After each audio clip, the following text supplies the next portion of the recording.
Uh, our case is going to be talking about Edward de Vere. We are the positive side, and I'm going to be telling you basically the truth of what we think he did. Our introduction is, when it comes down to it, there are a lot of questions about former poet, playwriters, William Shakespeare, and Edward de Vere. The question is, who really is Shakespeare? Did he create his own works and art? With many questions that follow William Shakespeare, it honestly is hard to believe that he is really the creator of his own work. My partner and I came to the agreement that William Shakespeare is not the true artist behind his so-called work. Our resolution was that we stand that the credit that William Shakespeare was given really should not go to Edward de Vere. Should go to Edward de Vere, pardon. And our case was that Edward de Vere, 17th Earl of Oxford, received legal training at Gary's Inn after having attended Queen's College, Cambridge, and was awarded Master of Arts degree by Oxford and Cambridge universities. Both William Webb and George Puttenham ranked him first among Elizabeth's country poets, and some 24 poems are assigned or described to de Vere in manuscript or published form. De Vere's poetry first appeared in the 1576 publication of the Paradise of Dandy Devices, that in the Art of English Poetry, 1589, the Phoenix Nest, 1593, England's Helican, 1600, and England's Parnassus, 1600.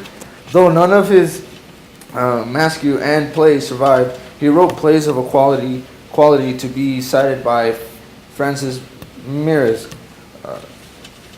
Paradise Tamia, 1598, for comedy and interlude, being praised by Meres and the best among us for comedy. Throughout the 1580s, de Vere maintained a band of tumblers, as well as two theater companies, Oxford Boys and Men.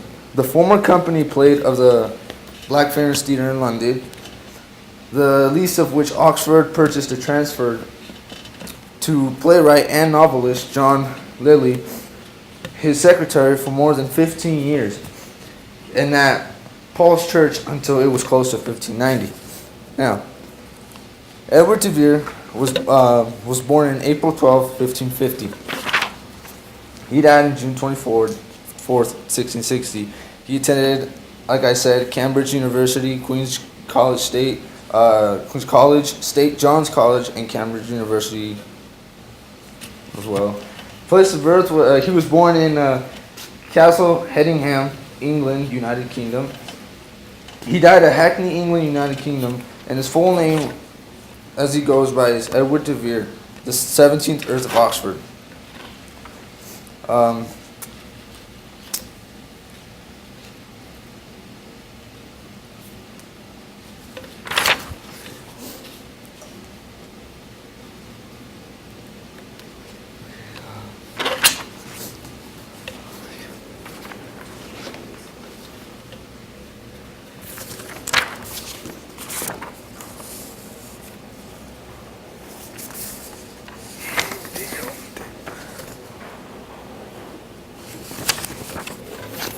Okay. When Edward de Vere, like I said, he was born on April 12th. His parents were John de Vere, 16th Earl of Oxford, and Marguerite Golding, which is his mother. His half-sister of Arthur Golding, known for the first English translation of Ovid's Metamorphoses.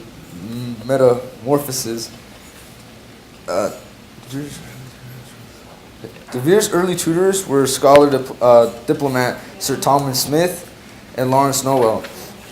They were the owner of only copy of Beowulf at the time. De Vere went to Queen's College, Cambridge, later receiving honorary degrees for both the colleges he had attended. Upon his father's death, when de Vere was 12, his hereditary titles include Lord Great, Chamberlain, 17th Earl of Oxford. He rode into London with 7 score horses dressed in black and took his place as a ward of Queen Elizabeth's court, with the youth overseen by Lord Burleigh and Queen's chief advisor. Okay. Now.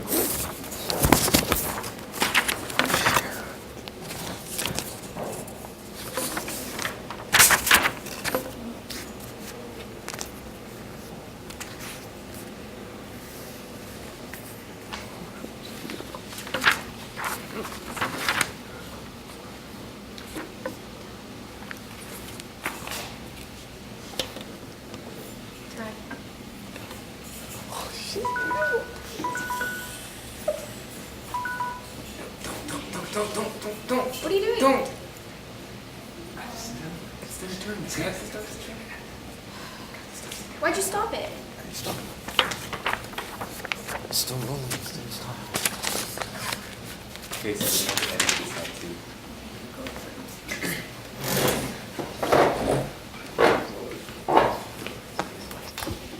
Okay, 3, 2, 1, go.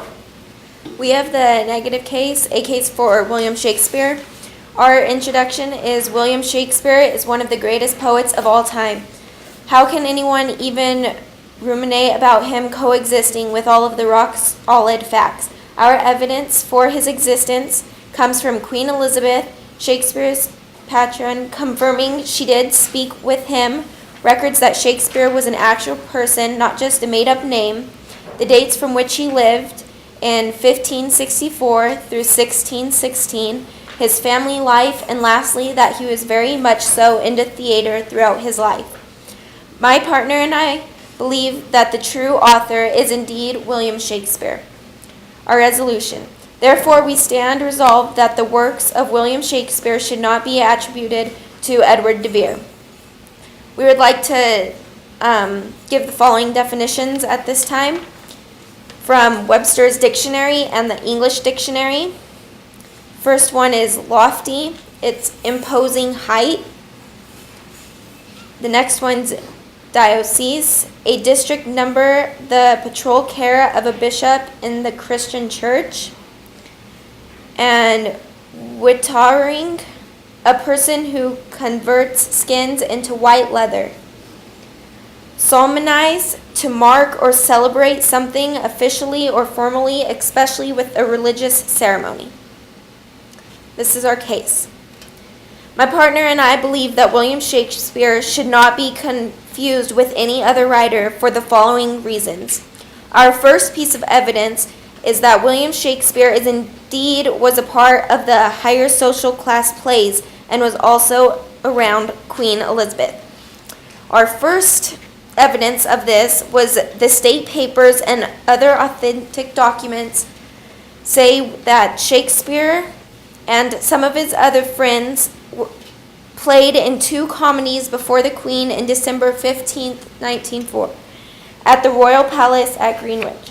These plays took the leading positions as servants to the Lord Chamberlain, though no record has been discovered of the names of the plays by them. The Queen, however, did enjoy these plays and was the pleasant, conceited comedy of Love's Labor Lost was played before Her Highness in the Christmas holidays on December 26, 1597. And in this and the following year, the Queen witnessed the first and second parts of King Henry VIII, both new plays, and was very pleased with the performances.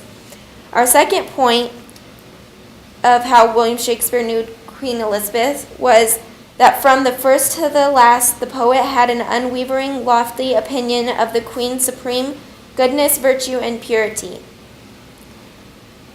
Our third point would be they played before Her Majesty at Richmond Palace and again before the Queen at Whitehall during the festivities of 1601 through 1602.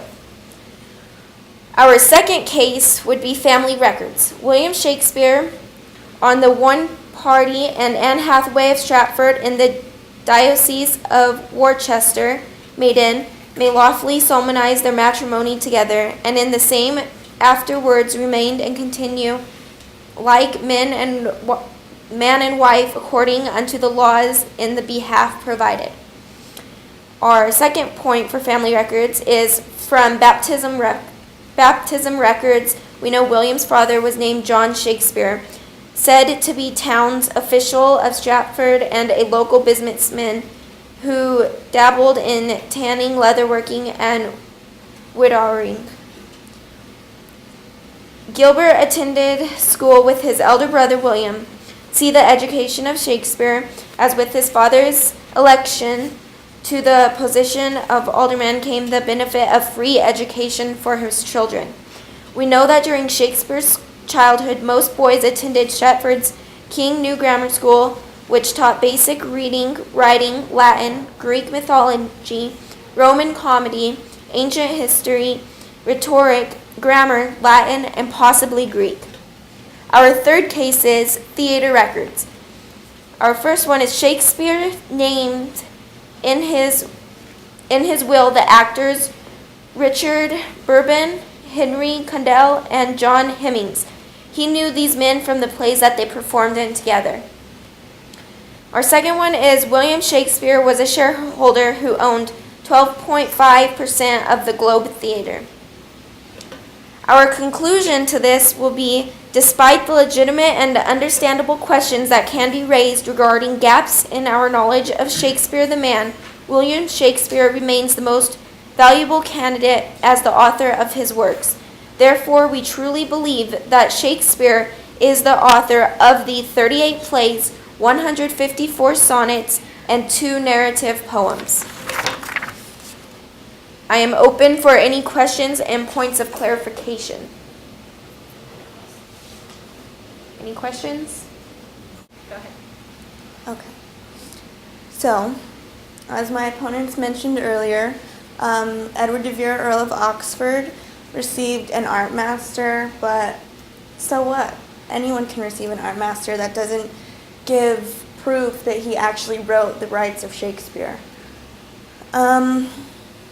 They also say that he owned 2 theaters, and that does prove that he enjoyed watching theater and maybe like going to them or even acting in them, but that doesn't mean he wrote them.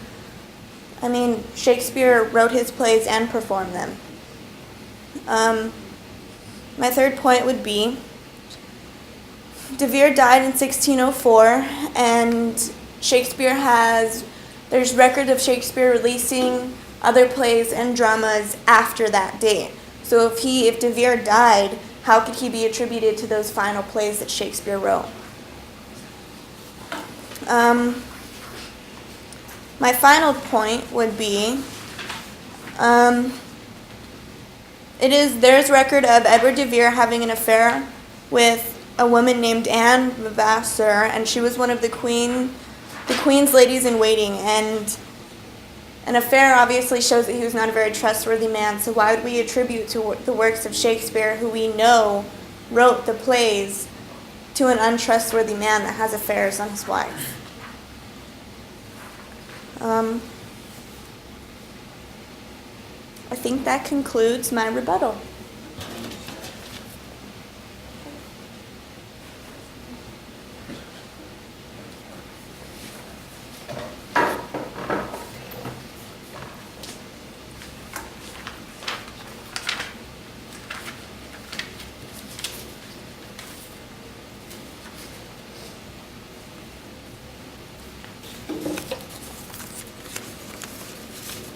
Okay, as repeated, De Vere did get a higher form of education through college. Yet, there is no real actual proof that William Shakespeare went to school. What am I supposed to be doing? You're supposed to be Yeah. doing art. You're supposed I am. to attack I us. was working on it. Okay, we'll just go. Go. You Start guys over. confuse the shit out of me. Okay, Okay, wait, start over. Go. Go. We're timing you. Go. Alright. William Shakespeare there was no proof that William Shakespeare actually went to school. There is they do say that he did attend a school, but when you think about it, it's you'd rather think that somebody with a higher form of education wrote more elaborate plays. Queen Elizabeth, they said Queen Elizabeth had enjoyed Shakespeare's plays, that she was around him, but some believe that Elizabethan coroner Edward de Vere, the 17th Earl of Oxford, who really wrote the plays, contributed to William Shakespeare. There's still belief that there is no really form of contact with William Shakespeare and Queen Elizabeth. My second debate is family records. There are family records to William Shakespeare, but there is just limitations. And also with the fact that there was a lost period with William Shakespeare, which he vanished from the face of the earth. No one knew where he was. He was not around his family, and he did not have any form of contact with the world. My third would be the theater. He did have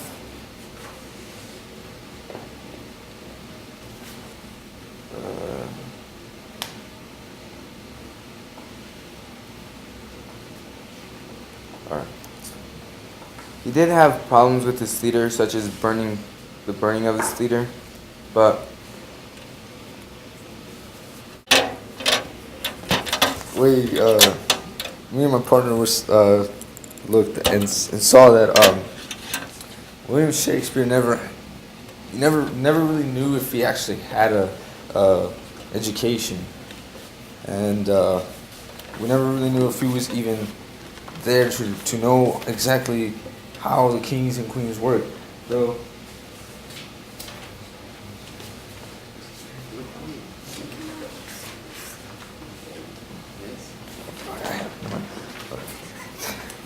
okay, so on one of them, when you look at his plays and the poems he wrote, he talked a lot about the kings and queens. Now, like I said, he didn't really, never really provided any information about it. Like, was he never really raised around kings or queens, or he was never, just the fact that he wasn't there around them.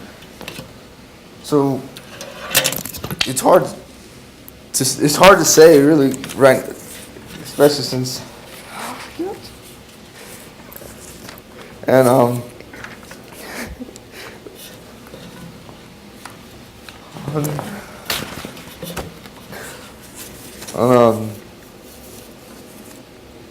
one of the people that we came up when we were looking up our information was Mark Twain. He also said that there was no proof to say how he got all that information from. They believe that he stole that information from Edward de Vere and used it in his own way to make it seem like it wasn't plagiarized in a way. Also, it's the same thing saying that when he was born in the house, there's no evidence saying that he was born in the house. Time. Thank you. He could have finished his sentence. He did finish. Okay, so, hey, wait. What do we do for this part? Okay, ready? 3, 2, 1, go. Okay, one of the questions that they asked was there was no proof he went to school for higher education, but like I said, in our case for case 2C, Gilbert attended school with his elder brother William, and that that William Shakespeare had a higher education because in this school they really learned about grammar. They taught basic readings, writing, Latin, Greek mythology, Roman comedy, ancient history, rhetoric, grammar, Latin, and possibly Greek. So he had a very well-rounded background of a lot of different languages and how they spoke. And so then their second thing was Queen Elizabeth joined the plays, but there is no contact with her and William Shakespeare. Most of the time, Queen Elizabeth would talk to the actors after. It's kind of like today, how we would enjoy going up and talking to our pop stars that we really enjoy. So, of course, Elizabeth went up and had interactions with the actors, especially if they were really good, which she really did enjoy the works that Shakespeare played in. So, it's confirmed that there is contact with both of those. Then their second contention was that William vanished from his family and that there were no records from him for a few years. Well, that just basically states that he was out of Oxford, his original town, Stratford, my bad. That he was furthering his education, he was traveling the world, he was learning more about other customs and how everyone else worked, and so he was just furthering his knowledge. And that is why we believe William Shakespeare wrote his works. Just a reminder, there is school on Monday. We are in session on Monday. Have a nice weekend. So, our position summary states that there is evidence that William Shakespeare indeed was part of a higher social class and was also around Queen Elizabeth because he performed for her at the Royal Palace at Greenwich and at Richmond Palace in 1601 to 1602. It is also found in family records that William Shakespeare on the one party and Anne Hathaway of Stratford in the Diocese of Worcester made and may lawfully solemnize matrimony together, and in the same afterwards remain and continue like man and wife according unto the laws in that behalf provided. Also, there are records of Shakespeare naming in his will his fellow actors Richard Burbage and Henry Condell and John Hemmings. He knew these men from the plays that they performed together in the Globe Theatre.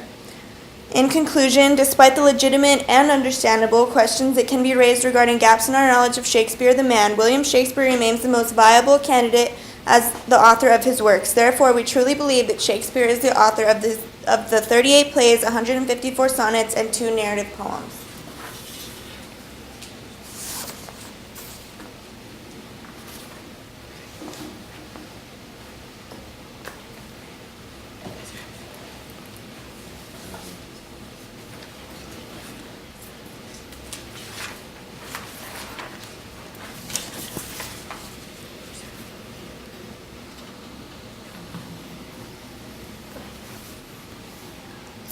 Our conclusion states, still believe that Shakespeare happens to be a copy of Edward.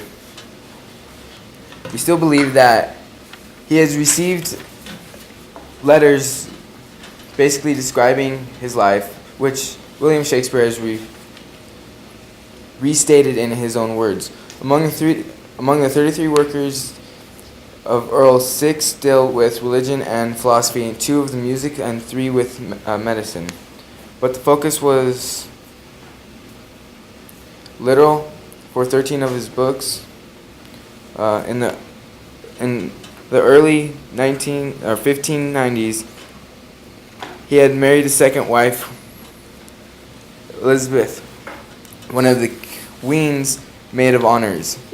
They had children together, which one was born in 1592. By the time he was deeply in debt, he had lost all of his inheritances. The only biography of Edward de Vere was written in 1928. I shouldn't have said that.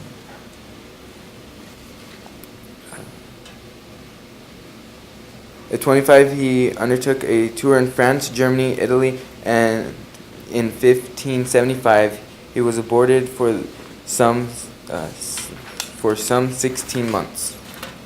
In our conclusion state, we still believe that Edward de Vere is the true writers through William Shakespeare's sonnets and plays.